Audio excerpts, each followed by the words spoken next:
Hello and welcome to Tech Latest by Nikkei Asia, where we bring you the freshest updates from the technology sector in Asia.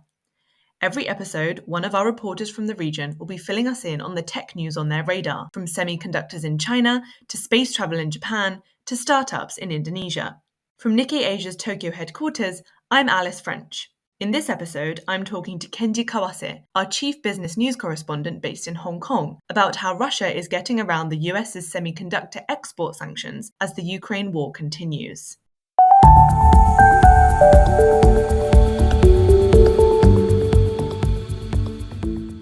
Hi, Kenji. Thanks so much for coming onto the podcast. I've been very much looking forward to picking your brains on today's topic. Thanks for having me. Now, this week's story is about how Russia has been getting around the US's semiconductor export sanctions. One of the major moves made by Washington since Russia invaded Ukraine was, of course, the sanctioning of semiconductor exports to Russia. Now, why was that? What kind of role might semiconductors play in Russia's war effort? Well, see, semiconductors are used everywhere. It's not only in your mobile phones or your computers, but also in a weaponry system. And in a lot of the weapons that the Russians are using. But according to a recent Nikkei report, many US-made semiconductors have managed to make their way into Russia despite the sanctions, I understand. On what sort of scale are we talking, and how did Nikkei find this out? Those American US branded semiconductors end up in Russia, not directly by the export from those US companies. A lot of them went through Hong Kong or mainland China, where, as you know, China is not part of the sanction against Russia.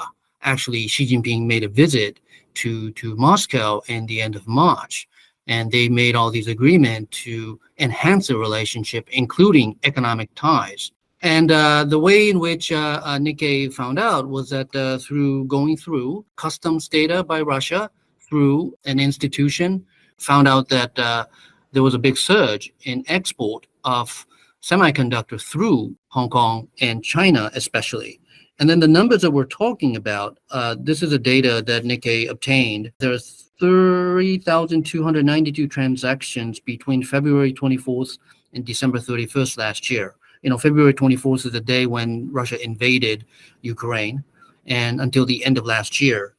And about 70% of them were US chip makers, semiconductors.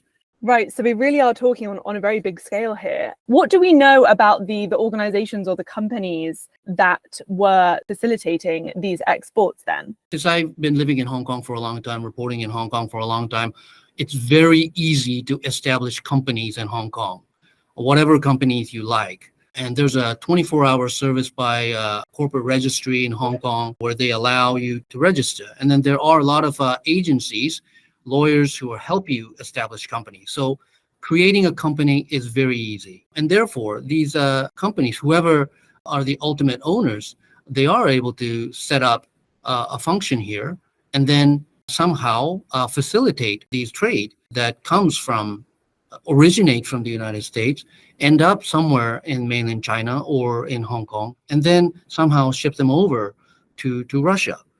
And then, as you know, Hong Kong is right next to a city called Shenzhen, which is a big tech hub and also a manufacturing hub. And there are a lot of users of semiconductors, and there are a lot of inventories that are held by those companies. And there could be a chance that some of those inventories were being bought by some of these companies that were established, and they were shipped over to Russia.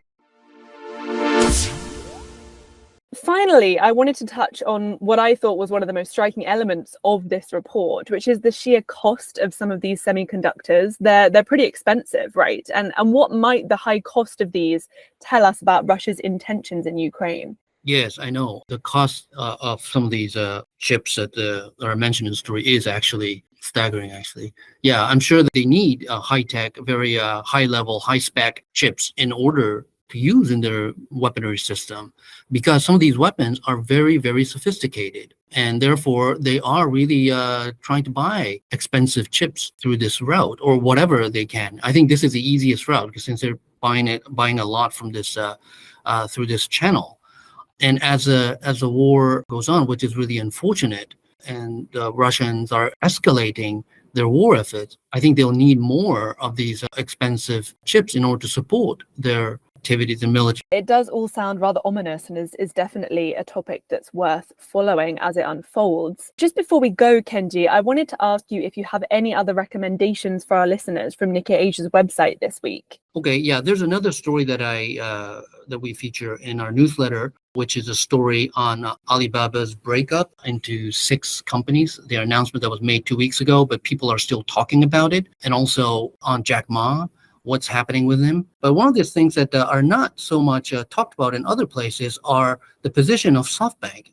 As you know, SoftBank has been the largest one of the largest shareholders of Alibaba for a long time, but they're dressing it down. They're selling it down right now. It seems like SoftBank is a bit relieved by this breakup, which may alleviate the risk of the damage being done or potential damage being done by government sanctions, which has been, or government crackdown, which has been imposed upon Alibaba for a long time. And as you know, for SoftBank, for Masayoshi Son, Alibaba is the largest or the best investment that he has ever made in his career. It's helping him for many, many years, even now. And so that's something that I would like to focus on. Thanks. Yeah, the SoftBank Alibaba relationship is really interesting, and I also thoroughly enjoyed that story. Okay, well, I think that's all for this week. Thank you so much for coming on, Kenji.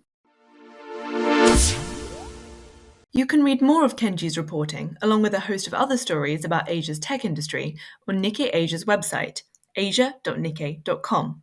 And if you like what you hear, why not subscribe to our weekly Tech Asia newsletter, which will be delivered to your inbox every Thursday. While you're there, why not also subscribe to Nikkei Asia? We bring you the Asian business, politics, economy, and tech stories that others miss. Check the show notes for a link to sign up. And listen again next time for more updates on the tech trends that matter.